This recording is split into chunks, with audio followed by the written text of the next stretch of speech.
আজই ডাউনলোড করুন আর এনজয় করুন আপনার পছন্দের শো। আমি তো আর মাত্র 18টা দিন, তারপর তো আমি টাটা করে চলে যাব। যে 18 দিনে তুমি আমার এত কাছে চলে এলে যে তুমি আর কখন এখান থেকে যাওয়ার ইচ্ছেই প্রকাশ করলে না। আমি নিজে কিছু করিনি, আমি সত্যি বলছি, কোনো মতলবে কিছু করিনি। তারপর তুমি যা করলে। তারপর কি হয়েছে? মানে তারপর তুমি নাচছিলে, আপন মনে গাইছিলে, আনন্দ করছিলে, টলটল করছিলে, টলমল করছে। হ্যাঁ, মানে ঘুম পেয়েছিল বোধহয়, সেই জন্য টলটল করছিলে। তারপরে আমি তোমাকে ধরে ধরে নিয়ে এখানে এসে শুইয়ে দিলাম। তারপরে যেই যেতে যাবো এরকম করে হাতটা এমন টান ধরলো, আমি আর সঙ্গে সঙ্গে ছাড়াতে পারলাম না। মানে তুমি হাত ধরে ঘুমিয়ে পড়েছিলে আর কি। আমি ভাবলাম যদি ঘুম ভেঙে যায়, যদি বিরক্ত হও, তখন কি মিষ্টি দেখাচ্ছিল, একেবারে দেব শিশু, নিষ্পাপ, কি সুন্দর। আর কিছু হয়নি? আর কিছু কি হবে? না মানে তুমি সারা রাত মাটিতেই বসেছিলে? হ্যাঁ, এখানেই তো বসেছিলাম। বলছি না, পিঠটা ব্যথা করছে, হাতটা ব্যথা করছে, এইভাবেই ঘুমোচ্ছি আমি। একবারের জন্য বিছানাও যাওনি? কি করে বিছানা যাবো? তুমি তো ধরেছিলে আমার হাতটা। বিশ্বাস করি না আমি তোমায়। এত বড় সুযোগ হাতছাড়া করার মানুষই নও তুমি। তবে তুমি যে আমায় বিশ্বাস করো না, এ কথা আমি বিশ্বাস করি না। নাহলে গোটা ভুবনপুর যখন আমার সাথে নোংরা ব্যবহার করছিল, আমাকে গ্রাম থেকে তাড়িয়ে দেওয়ার চেষ্টা করছিল, আমাকে গায়ে হাত দেওয়ার চেষ্টা করছিল, তখন তুমি একমাত্র বিশ্বাস করে আমার পাশে দাঁড়িয়েছিলে। আমাকে ওই বিপদের হাত থেকে রক্ষা করেছিলে তুমি। নাহলে বিশ্বাস করো, আমি এই জাল কেটে বেরিয়ে আসতে পারতাম না, আমি কিন্তু ফেঁসে যেতাম। কিন্তু এবার থেকে একা লড়াই করার অভ্যেসটা তৈরি করে নাও শুভেশ্বর দত্ত। কারণ আমি তো আর মাত্র 18টা দিন, তারপর তো আমি টাটা করে চলে যাব। তারপর কে বলতে পারে যে 18 দিনে তুমি আমার এত কাছে চলে এলে যে তুমি আর কখন এখান থেকে যাওয়ার ইচ্ছেই প্রকাশ করলে না। এই 18 দিনে তোমাকে আমি আমার ত্রিসীমানাতেও আসতে দেব না। কালকেই তো দিয়েছিলে পার্বতী, একদম নিজের সীমানার মধ্যে, ঘুমের মধ্যে। কি সুন্দর লাগছিল, কি মিষ্টি হয়ে ঘুমোচ্ছিলে। এখন তো ঘুম থেকে উঠে গেছি, এবার তেতো লাগবে, প্রমিস করছি।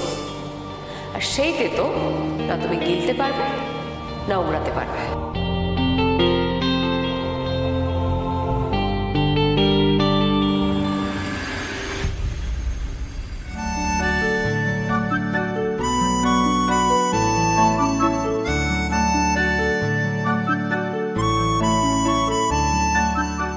ও বৌদি, আসবো? এসো, জিজ্ঞেস করছো কেন? এসো। আসলে উই থিঙ্ক ইউ ওয়ার্ক, তো তাই টেক পারমিশন। ও কি, ও সারাদিন ফটো করে ইংরেজিতে ছাড়ো তো। পার্বতী বলছি, আমরা না সবাই মিলে মা ভুবনেশ্বরীর মন্দিরে যাচ্ছি পুজো দেবো বলে। আসলে আমাদের বাড়ির ওপর দিয়ে অনেক ভাড়া গেল তো, তাই তোমাকে জিজ্ঞেস করতে এলাম, তুমি কি যাবে? আমি আসলে আমি না একটা মেডিকেল জার্নালের জন্য একটা আর্টিকেল লিখছি। আর ওটা কালকের মধ্যেই সাবমিট করতে হবে গো। আমরা সবাই যাব, কত মজা হবে, কিন্তু তুমি যাবে না। কিরে, তোদের হলো? এবার ঠাকুরের শয়নের সময় হয়ে যাবে তো। দেখো না বাবা, বৌদি বলছে যাবে না। রিমলি, ছেলে মানুষই করছিস কেন? বৌদি তো বলেছে বৌদির কাজ আছে, তাই তো? হ্যাঁ মানে শিবু কাকা, ওই একটা মেডিকেল জার্নালের জন্য একটা আর্টিকেল লিখছি, ওটা না কালকের মধ্যে সাবমিট করতেই হবে গো। আচ্ছা ঠিক আছে, তুমি তোমার কাজ করো। এই তোরা ওকে বিরক্ত করিস না, চ। বারে, আমরা সবাই যাব, আর পার্বতী দিকে একা থাকবে নাকি? আচ্ছা বলো দেখি, আমি কি বাচ্চা মেয়ে, হ্যাঁ, যে বাড়িতে একা থাকতে পারবো না?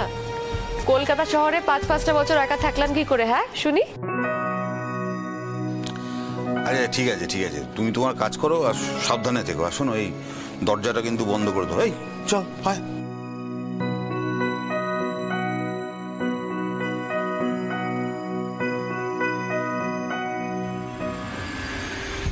ধুর বাবা, ভাল লাগে না। পার্বতী দিদি এলে কি মজা হতো। সত্যি বাবা, তোমার না কোনো কাণ্ডজ্ঞান নেই। পার্বতী থেকে একটু চেপে ধরলেই আসতো, তুই মাঝখান থেকে গিয়ে আসতে হবে না বলে দিবি। আহা, বলেছি কি আর সাদে, আরে বাড়িতে সারাদিন কত লোকজন থাকে, তোদের দাদামণি আর বৌদি তো একটুও সময় পায় না নিজেদের মতো করে সময় কাটাবে। জানিস তো, তোদের মা যখন এই বাড়ির বউ হয়ে এলো, সকালবেলা দিনের বেলায় আমি তো ভালো করে মুখটাই দেখতে পেতাম না।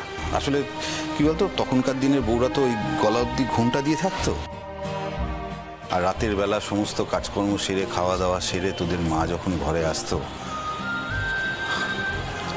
অন্ধকারে তোদের মায়ের মুখটাও আমি ভালো করে দেখতে পেতাম না। আসলে কি বলতো, দুটো মানুষ যখন অনেক দিন ধরে একসঙ্গে থাকে না, তখন জড়িয়ে আষ্টে পিষ্টে ভালোবেসে থাকতে হয়, নাহলে কখন যে কে নেই হয়ে যাবে কেই বা বলতে পারে। আজ আমরা তোদের দাদামণি আর বৌদিকে আলাদা করে সময় বার করে দেবো, যাতে ওরা আলাদা করে একটু সময় কাটাতে পারে। হ্যাঁ, কিন্তু দাদামণি তো দোকানে। আর সেই জন্যই তো মন্দিরে যাওয়ার আগে এই দোকান হয়ে যাচ্ছে। চল। দাদামণি, আরে সকালে এলি? এই তো। বাবা তোমরা? এই মন্দিরে যাচ্ছি। ও, আর আমাদের পারু পারু পারু পারু ঠিক আছে, ও তোকে ভাবতে হয় না, ও বাড়িতে ঠিক আছে।